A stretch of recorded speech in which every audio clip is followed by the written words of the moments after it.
আমার এই কাঠচাপার ডালগুলো বেশ বড়, মানে লম্বা লম্বা হয়ে যাচ্ছিল। তিনটে দেখুন মানে ডাল রয়েছে, তিনটে ডালই বেশ লম্বা লম্বা হয়ে রয়েছে।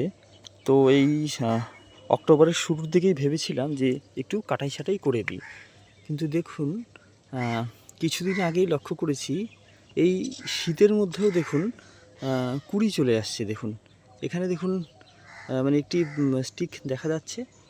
এই পাশেও দেখুন, এই ব্রাঞ্চটার মধ্যেও দেখুন একটি মানে স্টিক দেখা যাচ্ছে। তো এই শীতকালের মধ্যেও বেশ সুন্দর দেখুন কুড়ির দেখা মিলেছে আমার। তো যার জন্য আর কাটলাম না, থাক, নেক্সট ইয়ার মানে ওই ফেব্রুয়ারির শেষের দিকে একবারে কাটা হবে। ঠিক একই দেখুন এই গাছটির মধ্যেও, এটাও দেখুন এখান থেকে দেখুন একটি স্টিক দেখা যাচ্ছে, এখানেও দেখুন একটি কুড়ির দেখা যাচ্ছে। এই শীতেও কাঠচাপার সৌন্দর্য উপভোগ করছি আমি তাহলে।